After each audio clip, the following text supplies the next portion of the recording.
Sanjay राऊतांनी वानखेडेवर cricket सामना पाहण्याचा आनंद लुटला। राऊतांनी वानखेडेमधील प्रेसिडेंट बॉक्समध्ये बसून मुंबई टी20 लीगचा सामना पाहिला। एमसीएचे अध्यक्ष अजिंक्य नाईक आणि आमदार मिलिंद नार्वेकरही उपस्थित। मराठा आरक्षणासंदर्भात आजपासून मुंबई हायकोर्टामध्ये सुनावणी होणार। न्यायमूर्ती रवींद्र घोगेंच्या नेतृत्वाखाली त्रिसदस्यीय पूर्णपीठ सुनावणी घेणार। केंद्रीय निवडणूक आयोग महाराष्ट्र आणि हरियाणा विधानसभेचा डेटा शेअर करणार। राहुल गांधींनी निवडणूक प्रक्रियेवर प्रश्न उपस्थित केल्यानंतर निर्णय, तर कोणत्या तारखेपासूनचा डेटा देणार, राहुल गांधींचा सवाल। तनिषा भिसे मृत्यू प्रकरणानंतर राज्यातील धर्मादाय रुग्णालयांसाठी सरकारनं एसआयटी नेमली। सर्व धर्मादाय रुग्णालयामध्ये केंद्र आणि राज्य शासनाच्या आरोग्य योजनांची अंमलबजावणी होणार। धर्मादाय आयुक्त कार्यालयाकडून अधिकाऱ्यांची नेमणूक होणार। सुशील हगवणेला कोथरूडच्या गुन्ह्यामध्ये जामीन मंजूर। शस्त्र परवान्यासाठी खोटी कागदपत्र सादर केल्याबाबत सुशीलवर गुन्हा दाखल होता। सुशील हगवणे सध्या बावधनमध्ये दाखल असलेल्या गुन्ह्यामध्ये येरवडा कारागृहात।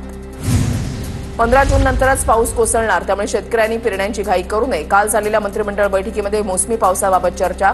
कृषी विभागाचे प्रधान सचिव विकासचंद्र रस्तोगी यांनी राज्यातील पावसाबद्दल दिली माहिती।